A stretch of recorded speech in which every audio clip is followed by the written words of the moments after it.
From KQED Public Radio in San Francisco, I'm Michael Krasny. Next up on this morning's Forum program, an International Council of Amnesty International recently recommended a new policy decriminalizing prostitution. The goal is to protect the human rights of sex workers who may experience rape, physical abuse, and denial of basic services like housing and health care. But opponents say the policy would also protect pimps, brothel keepers, and buyers of sex. We'll discuss whether or not people should have the right to buy and sell sex. Forum is up ahead after this.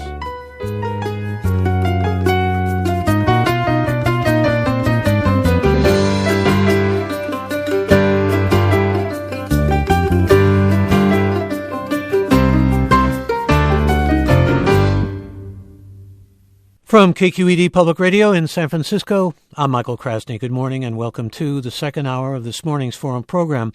With an International Council of Amnesty International calling for worldwide decriminalization of prostitution last month in Dublin, advocates for decriminalization are once again promoting the benefits to public health and a lessening of sexual assault, which they believe, along with opening up the denial of basic services such as housing and health care, will accompany decriminalization of the world's oldest profession. On the other side of the debate are those who argue that decriminalization only leads to more sex trafficking, an argument along with moral and criminal concerns which served to convince San Francisco voters back in 2008 to vote down a measure to decriminalize. In Sweden, the purchase or buying of sex is criminalized while individuals are permitted to sell sex, the idea being that demand will diminish, though sex worker groups argue that such a policy serves only to criminalize sex work. Canada followed the 1999 Swedish model and included no selling of sex anywhere near children's schools or parks where children play, which opponents argue only drives sex work underground.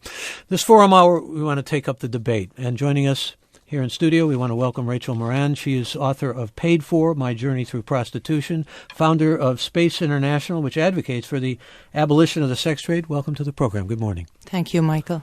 Glad to have you. Also glad to have Maxine Doogan here in studio with us, a working prostitute and president of Erotic Service Provider Legal, Educational, and Research Project. Welcome to the program. Thank you. Glad to have you. Actually, you were with us when the Proposition San Francisco came up. Glad to have you back. Also glad to have Andrea Powell with us, who joins us by phone this morning, co-founder and executive director of Fair Girls. And Fair Girls is a nonprofit that seeks to prevent the exploitation of girls worldwide with empowerment and education. Andrea Powell, welcome to the program. Thank you. Glad to have you. And we also want to welcome Swanee Hunt, who has been on Forum before. She chairs Demand Abolition, which combats the demand for purchased sex. She's the former U.S. ambassador to Austria and on the faculty at Harvard Kennedy School of Government. And Swanee Hunt, good to have you back with us.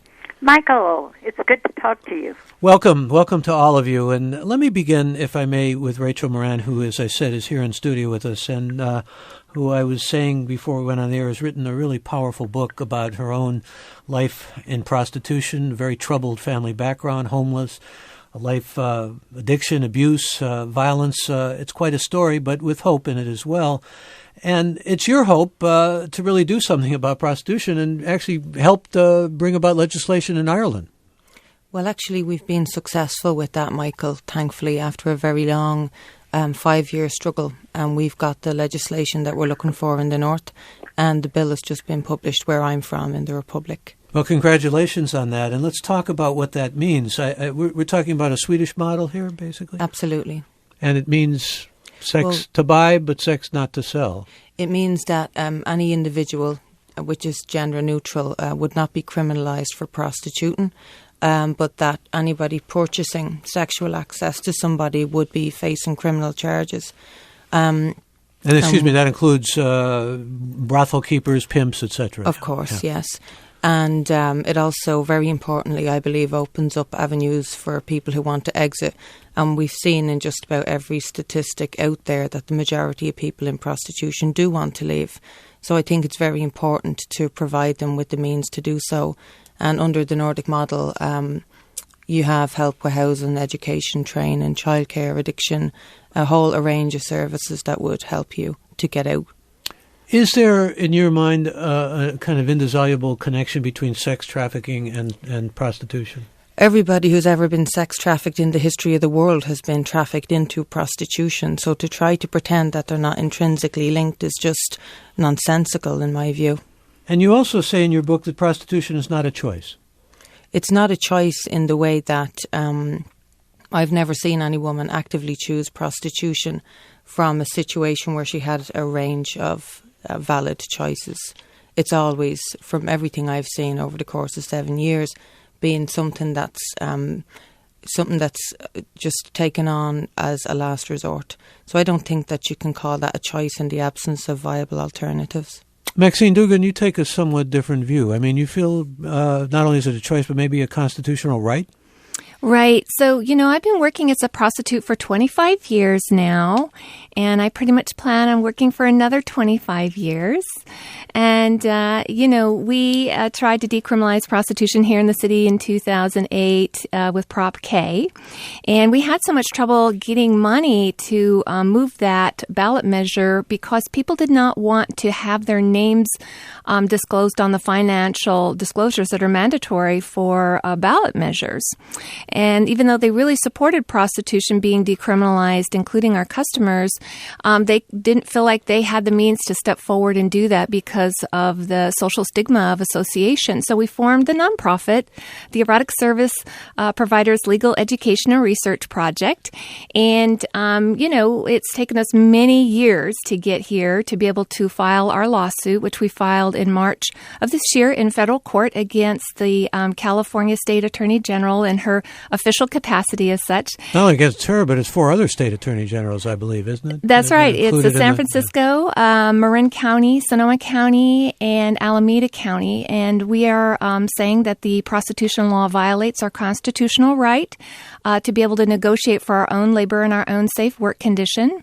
And it violates our right to associate, and it violates our right to be able to gain access to equal protection under the law. So we have 3 plaintiffs who would like the right to work as prostitutes, as well as a customer who would like, or a guy who would like to be a customer, the right to be able to purchase. So our case right now is in front of Judge White over in Oakland, and we're waiting for the first decision in that round. Essentially, you're saying adults can make their own decisions about this, and it ought to be a privacy right, a free speech right, a due process right, and all along the constitutional pattern there. And I guess you would agree then with Alaskan former sex worker Tara Burns, who's gotten a good deal of attention, who says that you have to go through state law. You can't go through federal law on this. You have to use the courts. Yes. I mean, we have been, as you know, Michael, we did Prop K here in the city in 2008. We were the opponents of Prop 35 at the state level. We have, our class of worker has not had any luck in getting the attention of state legislatures to hear our concerns about the criminalization of prostitution laws and the effects that it has on our community. And what about sex trafficking? Rachel says there's a definite link that prostitution, if it's criminalized in terms of the buyer, can lead to more and more sex trafficking. Yeah, we oppose that view. We think that by decriminalizing prostitution, that people involved in prostitution who shouldn't be there, who don't want to be there, can have an easier means to step out and make those statements. In fact, even under criminalization right now, we see that really our customers are the first responders to people who don't want to be involved in the sex trade. The customers are often the ones who provide the money or, the transportation or a phone to get those people onto their next right thing. Let me go back to you, Rachel Moran. I'd like to get your story a little bit more, too, in this, what you went through on a personal level. But obviously you're not in agreement with Maxine. On that point, absolutely not. Every stat I've ever looked at contradicts the notion that the Johns help women who've been trafficked out of prostitution. I personally know a young woman who was sex trafficked from Eastern Europe into Ireland. She was bought and sold in the brothels all over Ireland, north and south, for years. Not one single John, as you call them here, had anything to give her but unwanted sex, even though she was trembling, crying, and quite obviously did not want to be there. That girl was beaten so badly that she will have epilepsy till the day she dies from the brain injury she received in those brothels. The idea that men behave like white knights in prostitution and help women out who don't want to be there is... It's a myth? It's an absolute myth, and it's a dangerous myth, I have to say. Maxine? Well, I mean, that's just not my experience. My experience is that, many customers have helped people move on to their next right thing, as well as the workers themselves. So you must have seen trafficked people then. When we find people who are in the business, who don't want to be in the business, you help them get them whatever it is that they need. So there's maybe a cultural difference, perhaps? In the case of younger here? people, it's really a lack of ID. They may not have ID to be able to gain access to a job. They might not have access to financial services.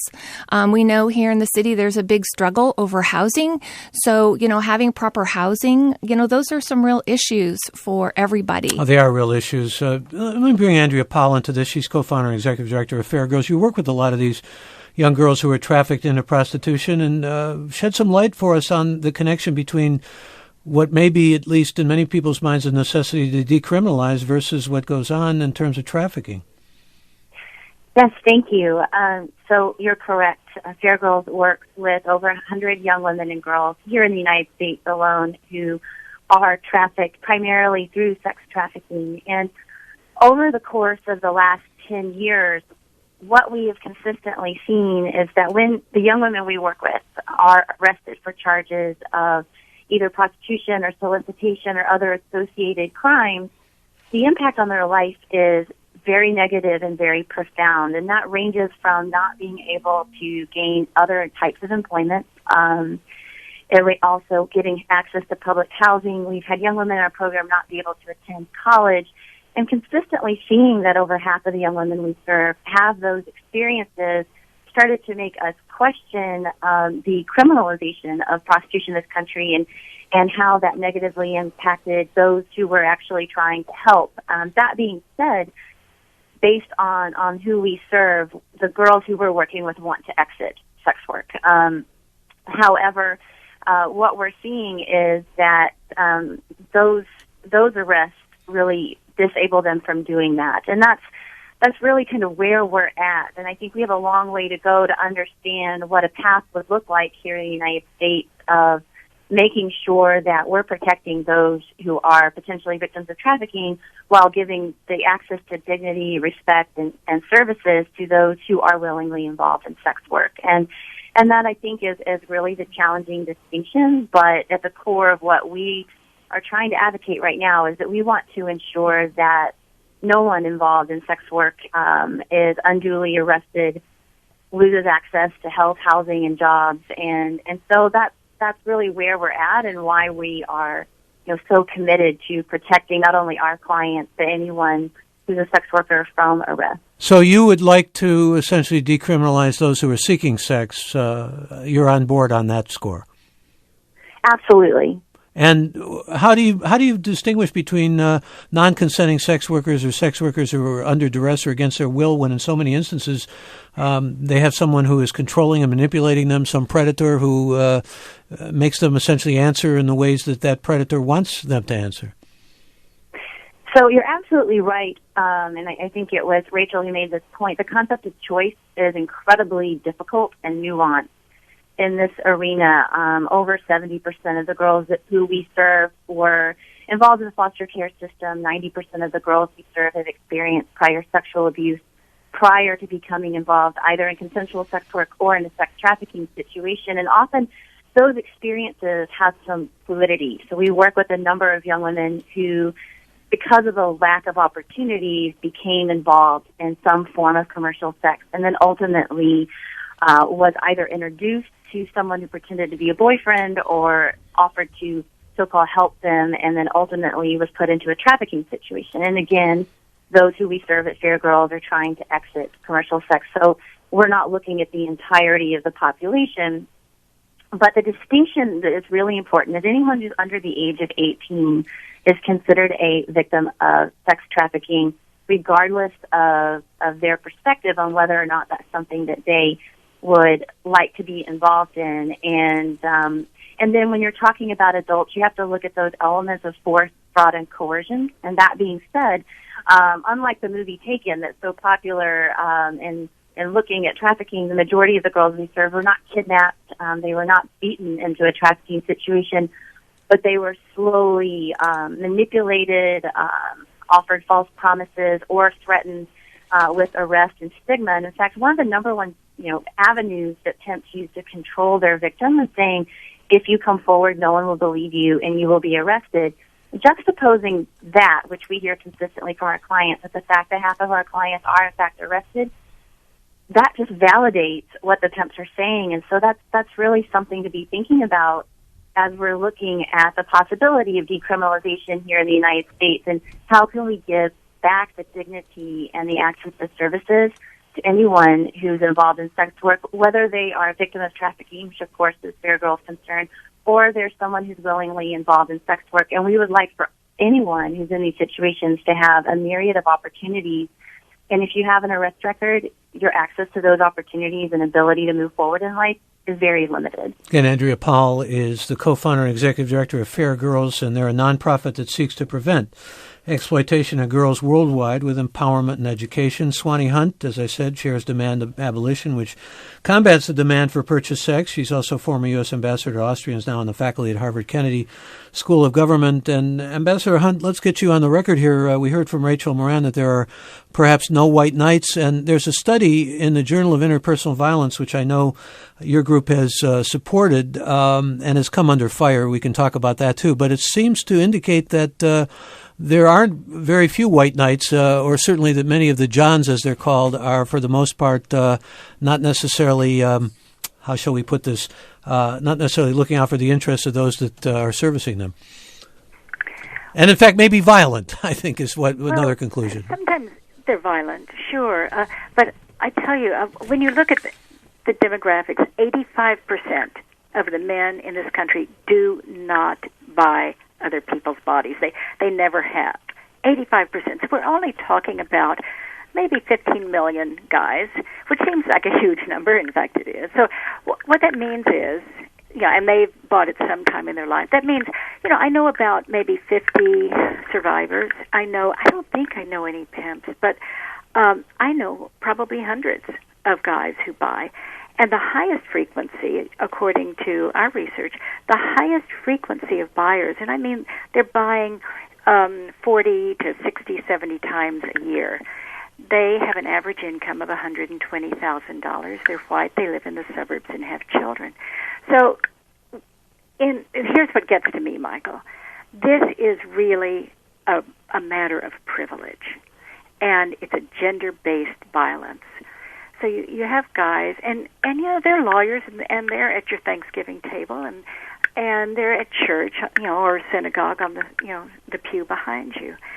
So I'm not trying to demonize people. I really am not, but I will demonize the whole profession. And I'm very happy for you, Maxine, if this is a choice that you feel great about, but you are a tiny exception.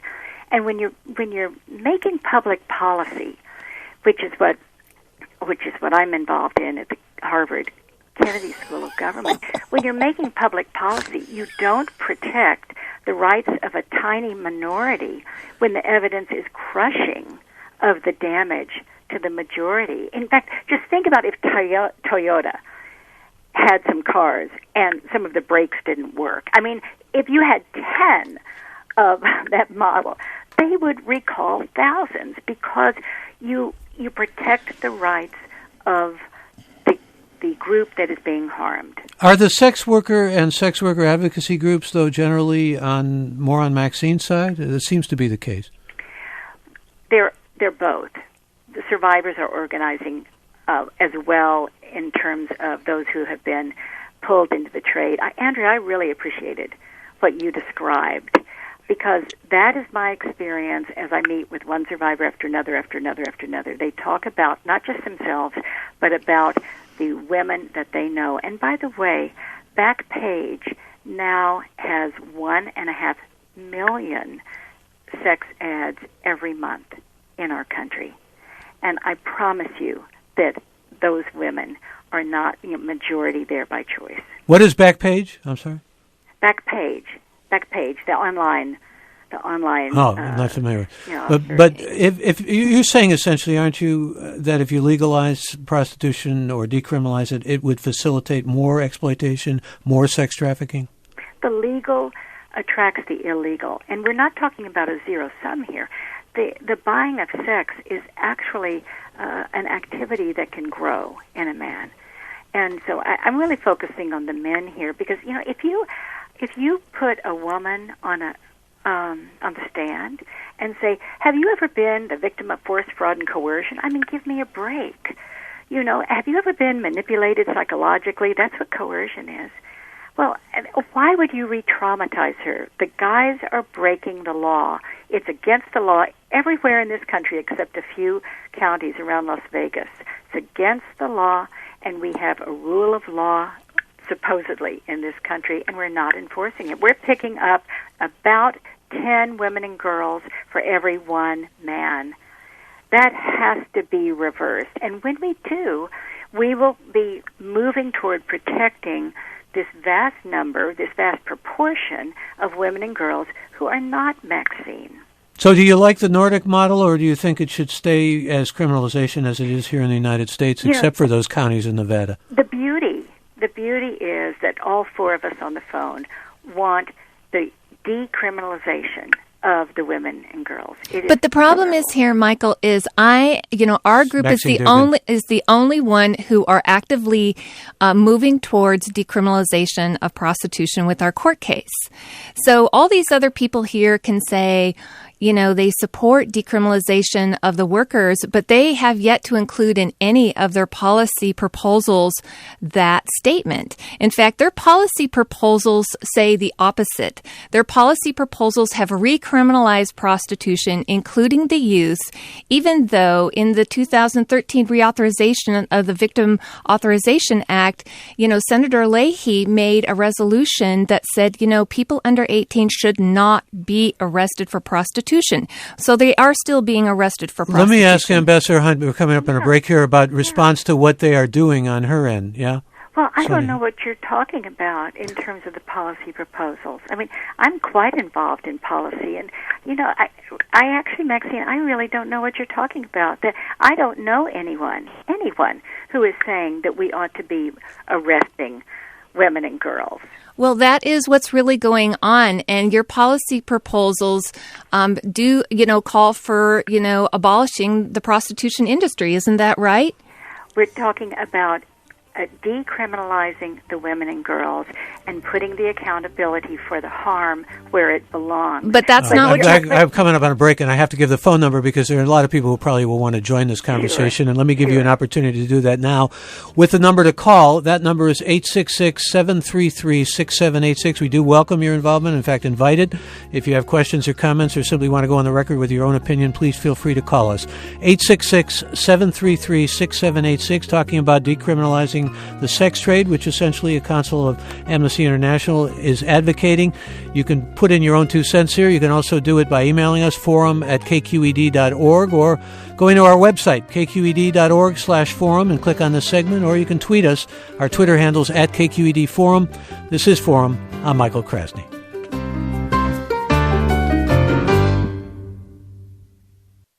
This is Forum. I'm Michael Krasny, a counsel of Amnesty International. I want to make that clear. It's a council of Amnesty International recommending a new policy decriminalizing prostitution, and its goal is presumably to protect the human rights of sex workers who may experience rape, physical abuse, and denial of basic services like housing and health care. And opponents are saying this policy would also protect pimps, brothel keepers, and buyers of sex, and we're discussing whether or not people should have the right to buy and sell sex, or perhaps separate those two. Ambassador Swanee Hunt with us this morning, chair of Demand Abolition, which combats the demand for purchased sex, and Andrea Powell also with us by phone this morning, co-founder and executive director of Fair Girls, a nonprofit.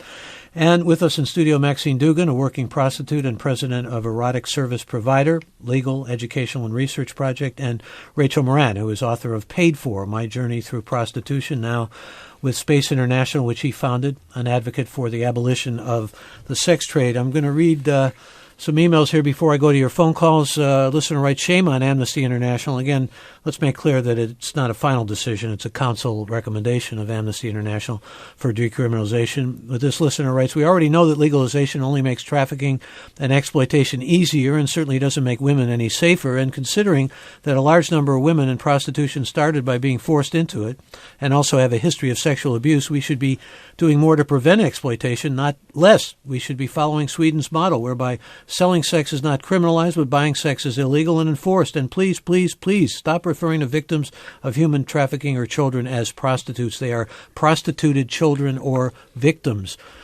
Rich writes, a friend of mine went through a nasty divorce and lost a lot of his wealth. He now contracts with a rental girlfriend from the Philippines. She works a month on and takes some time off to go home, works on her terms. They do normal relationship things such as dinner, movies, etc., and both are happy with this relationship. The relationship could be called human trafficking, but it is not hurtful to either party, and both are happy. Another listener says, jail is not the solution. Decriminalization will allow those who willingly choose the profession without fear of prosecution or exploitation from criminals because they would be under the full protection of the state. Those who are victims of traffickers can testify without fear of deportation and a criminal record, and therefore they would be more willing to testify against their exploiters. Also, decriminalization will allow those with addictions to seek help if they want it. A few more online comments. This is Sam, who writes, it is just stupid to punish sex workers for the sake of stopping trafficking. A well-regulated and open system of prostitution is a far superior way to prevent sex trafficking than throwing prostitutes and johns in jail.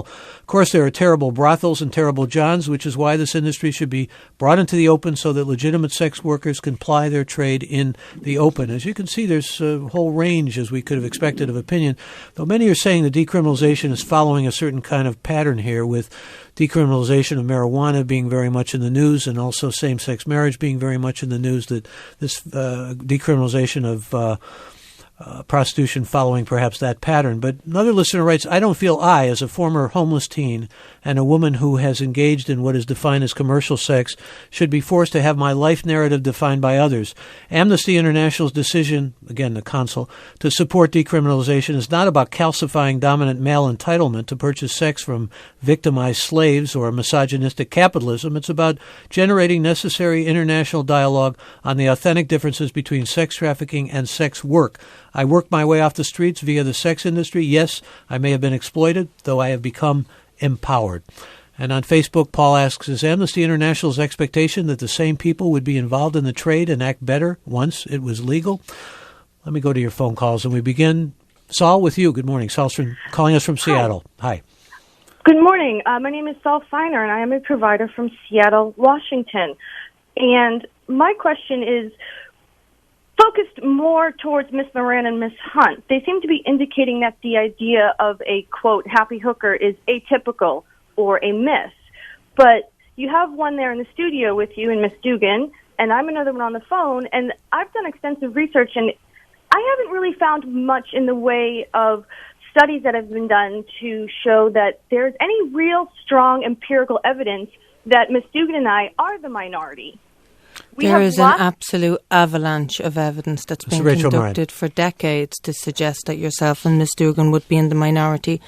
Now, you know, if you are comfortable, happy, doing what you do, that's well and good. And if you were prostituting under the model that we're struggling for, you'd still be able to do that.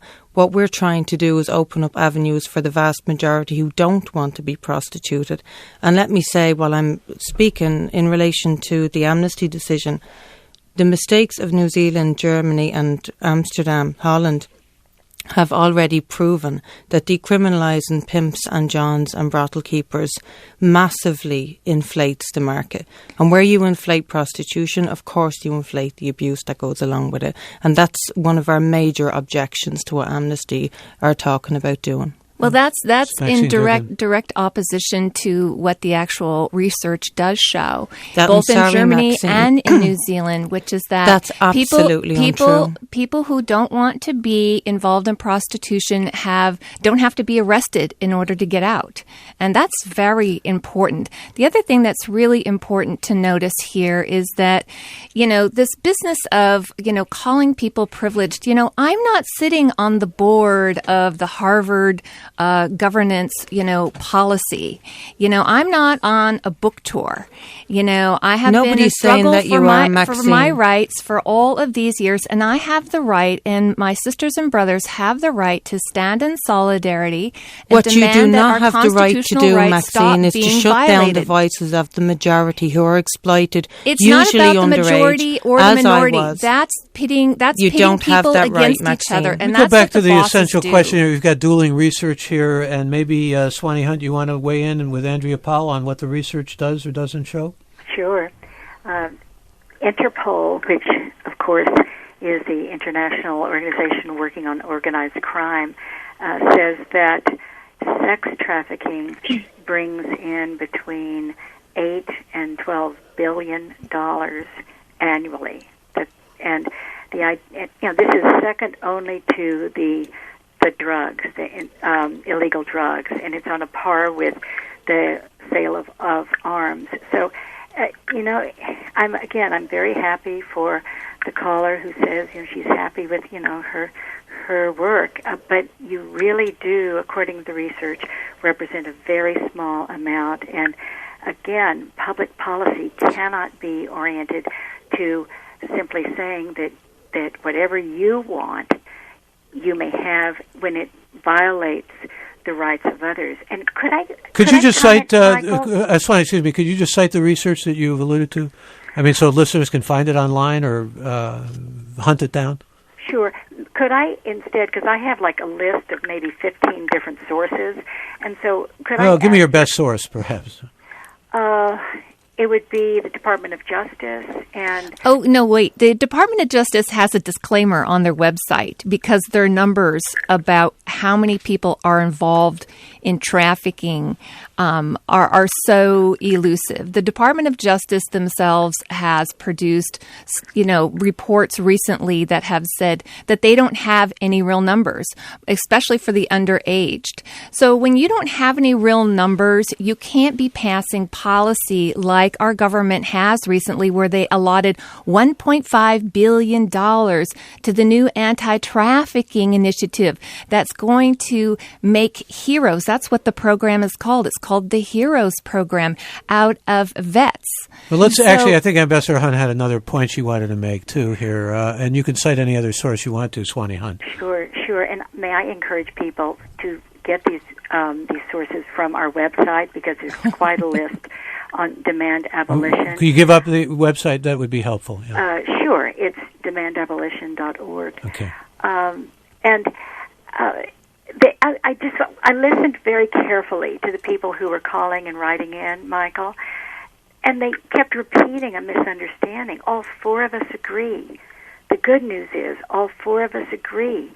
The women and girls who are being prostituted should not be arrested, should not be charged with anything, certainly not in prison. So let's not get that confused. We're focusing on the men who are fueling the market. Well, let's not be confused that people like you who are not subjected to the policies that you're advocating for shouldn't be advocating for policies that you are not going to be subjecting yourself. Maxine, I have a Rachel, point. Go ahead. I want to bring in Andrea Powell first, though, before we go to you, Rachel. Andrea Powell, let's hear you on this, please. Yes, hi. I've been also listening to what the variety of callers and emailers are saying, and they said a lot. But I wanted to loop back to a couple of points. And one is that, in this country, we have a very high demand for sex, just like you see around the world. And right now, we have a huge number of women and girls and men who are involved in sex work, and that ranges from consensual sex work all the way to a sex trafficking situation. And from my experience working directly with hundreds of young women and girls who wanted to exit that industry, no one had a good experience with a pimp or someone who was trying to control them and control their money. And so many of the girls we served have said that they have tried to exit those situations. They tried to reach out to those who buy sex and have found that those individuals frequently are not willing to assist them because they themselves are afraid of being arrested. The majority of the girls we serve, and unfortunately I don't have a good data set on this from our client data at this time, But the majority of the girls that we talked to say that their sexual assaults and their abuse actually took place at the hands of those who were buying sex, and they were not able to report that because they were afraid of being arrested. And the few men who they actually did try to reach out and get help from have said, well, I would help you, but I also don't want to be arrested. And so we keep coming back to this core element here of the criminalization of the so-called industry. And, I think that those who are involved have a range of experiences. But what I understand from the Amnesty policy is that they are by no means advocating for avenues in which sex trafficking itself can proliferate. They are by no means advocating for pimps and those who exploit anyone involved in sex work to have better access. Quite the contrary. I read the language, and it's very much in opposition to that, yes. I'm trying to make this a non sequitur, but I want to loop back to this conversation around Backpage, because I want those who are listening to be very clear that Backpage.com is currently That's a classified ad thing. I didn't even know what it was. Right, exactly. And so what they are currently doing is they are hiding behind what's called the Communications Decency Act to protect themselves, and also claiming that they are just publishing content. But 99% of the girls who we serve at Fair Girls were sold on Backpage.com. There was a whole debate about this on about Craigslist, in fact, on this program. I'm going to finish this in just a second. But what I'm trying to say is that if we could regulate places like Backpage, and there's been a huge advocacy movement, Ambassador Hunt, my organization, Fair Girls, and others have been very involved, but if we can better regulate those websites to ensure that there's age verification, there's identity verification, that there's better access for those who are involved to get out, and more consistent reporting from Backpage to law enforcement when they identify a potential victim, I think that we can start to shift to a situation in which those who are involved in sex work willingly have their rights protected, but those who want to get out... Wait, hold on a second. We have a lot of callers, and I want to get to them, but Rachel Moran had a point that she wanted to make here. Rachel Moran? What I want to say is that we have been instrumental in moving the Nordic model. We, in the group that I work with, Space International, and we've been instrumental in moving this model across numerous countries now, including Sweden, Norway, Iceland, Northern Ireland, Republic of Ireland and Canada. And what I can tell you is that in every one of those countries, the police have told the government directly that organised criminals are absolutely riven in this industry. The industry is just proliferated right through from start to finish with organised crime. So if anybody thinks that you can protect people in prostitution by protecting pimps from the law, I don't know what planet they're on. But that's not what Amnesty is advocating Actually, for. it is. Amnesty is talking about decriminalization across the board. If you would stop interrupting me, we have to have the right to negotiate for our own labor and our own safe work condition. I'm going to interrupt both of you because we have a lot of callers here, and I want to go to them. And let me do that. Kimberly is next. Kimberly, go ahead. Hi, thank you. I haven't heard anybody who advocates for arresting the clients talk about what they are doing to end poverty, because poverty is really the driving force between coercive labor in all sectors. Also, I work in the industry, and one of the things that we do to keep each other safe is to share an apartment, or also we refer our clients to each other. Like when we know a client is safe, he's not a psycho and he's not a cop, then we would like to share them with our friends to help keep them safe too. The truth about what these people are advocating is that this in-demand model labels us as forces and defines us as brothel keepers because we share apartments or because we share clients. And what's happening is these laws are being used against the workers, against the women. So when we're committing a simple misdemeanor prostitution charge at the state level, they are enhancing these charges to felonies because of style principles. Yeah, an important point, Kimberly, and I thank you for that, because in England, for example, they have been advocating that sex workers should not work alone, but the problem would be, that could be perhaps interpreted as a brothel. Let me get another caller on here. Micah, hi, you're on.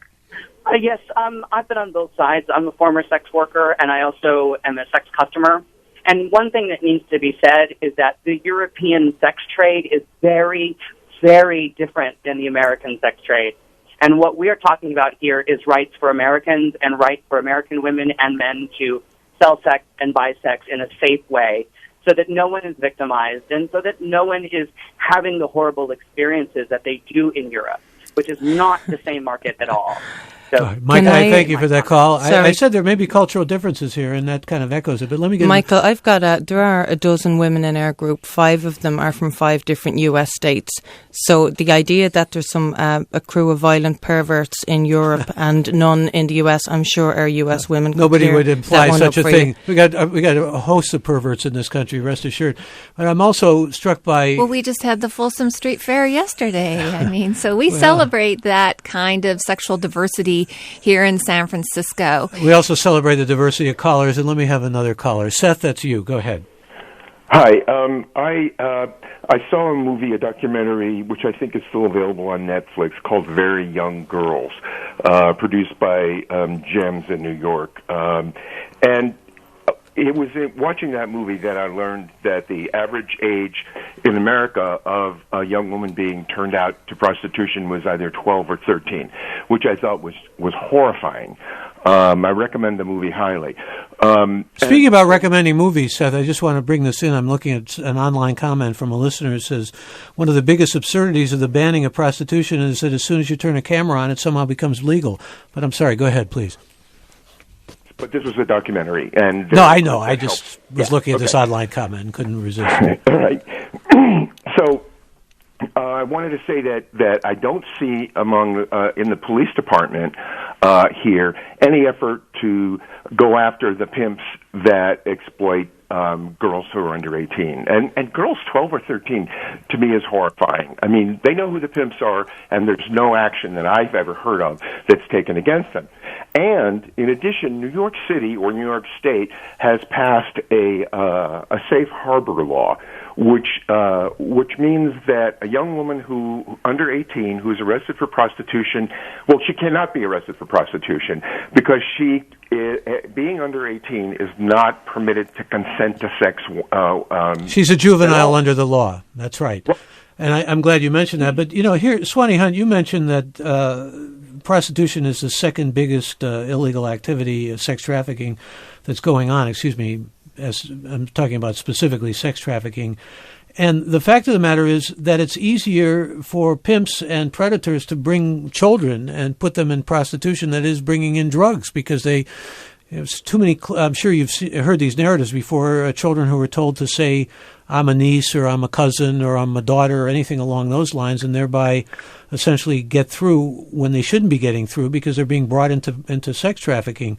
It seems to me to be, in some ways, an extraordinary problem, and one that how do we get it under rein, frankly, with policy? I'm very taken with what one of the callers said about poverty, because if in fact you orient yourself towards stemming poverty, by stopping poverty, it's a constant stream. These girls coming out of sexual abuse, foster care, etc., and so that's why we focus on the demand, because the idea that boys will be boys is absurd.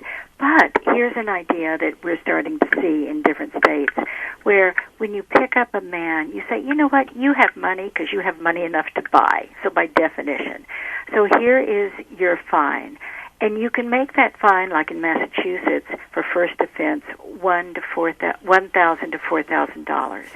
Now, that money can go into programs that are helping the women and girls who are being bought. Okay, we call that profiting off the criminalization of prostitution. So this business... Let her finish, please, Maxine. Please. Yeah, that becomes a virtuous circle.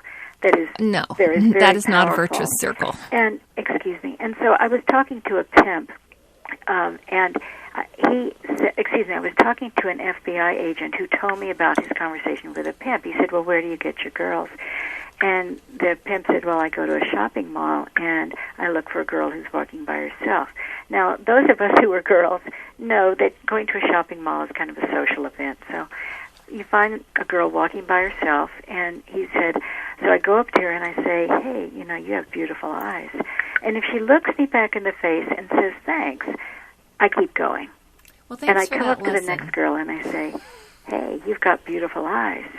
And if she stares down at her shoes, he said, I know I've got her. That's the reality we're talking about. But this is the problem with the policy in our country. We just allotted $1.5 billion to the prison industrial complex to criminalize people under the guise of rescuing sex trafficking victims. So there are no resources that are going into the social service net. And so what we see, these nonprofits become an adjunct to the criminal industrial complex, so they do these diversion programs and where people are having to go to these NGOs where they're sexually shamed or they're into forced counseling under the guise of rescuing them.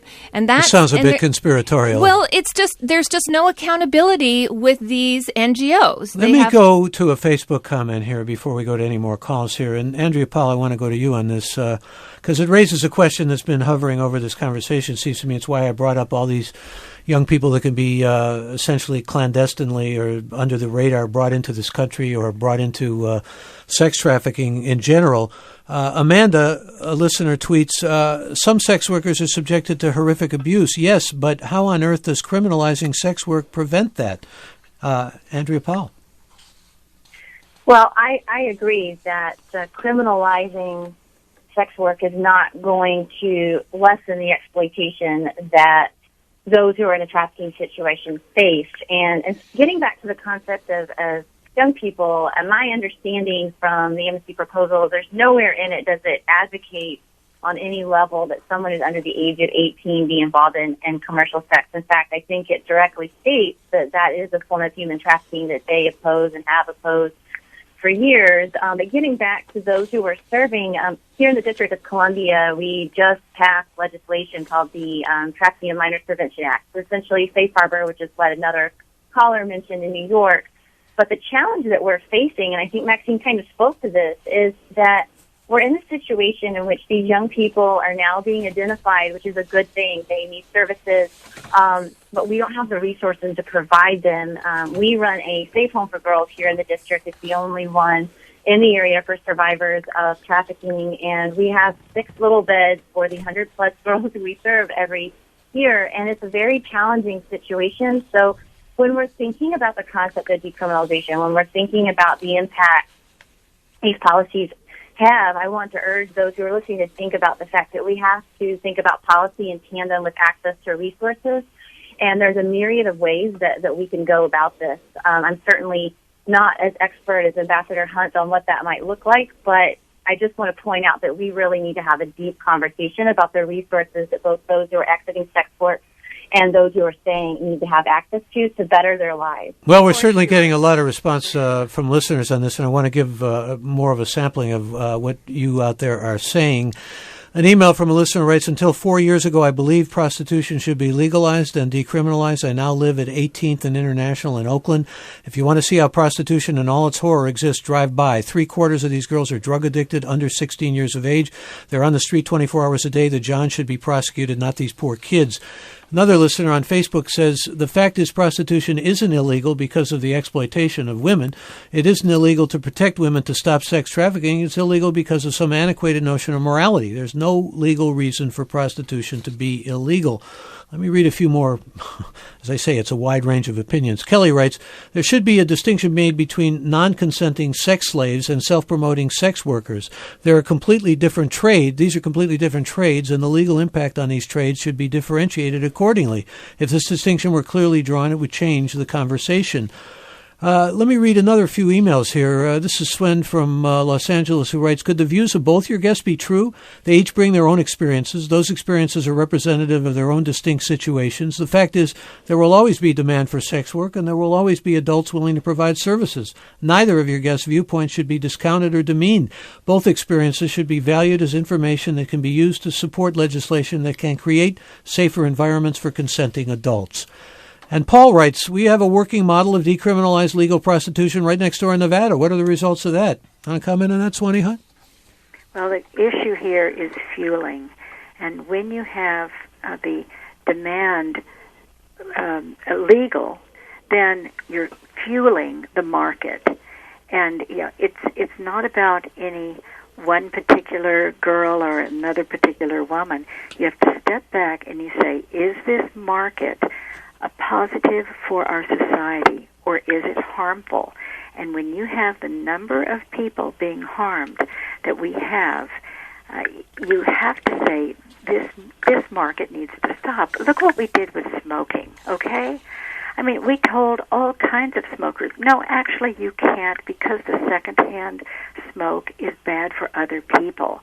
And there was tremendous pushback on that, but we impinged on the rights of the smokers to protect the non-smokers. That's basic public policy. I think that Rachel's book, Paid For, is one that ought to be on everyone's shelf. And I can't be more pleased that this book is out and about, and I hope that the listeners and those writing in will get a copy of it to get a sense of what it's like psychologically to be pulled into this trade. Well, I want to read one more comment and get a response from you, Maxine. This is a listener who writes, Ms. Doogan represents the attitudes being groomed by the celebrity media, ignoring the majority of girls forced into the sex trade due to poverty or terrorism. She is articulate and privileged compared to the street workers I see in the Tenderloin. Well, this idea of privilege, I don't have access to equal protection under the law today, out of all the people who, are listening to this radio show and people who are participating in it. I don't have the right to negotiate for my labor in my own safe condition. So this idea of pitting privileged people against other imaginary privileged people. Let's do something instead of that as we conclude here. And remember that Swanee Hunt said the four of you agree on one element. That so you can go to sex workers need to be protected. decriminalization.com, which is our website, and you can read all about our court case. And if you really care about us, you can bring us some support there. Okay, we'll end it there. Thank you all. And Forum is produced by Irene Iguchi, Tina Larberg, Susan Britton, and Suki Lewis. Our engagement producer is Amanda Stupai. Our engineer today is Jim Bennett. And our senior editor is Dan Zoll. I'm Michael Krasny.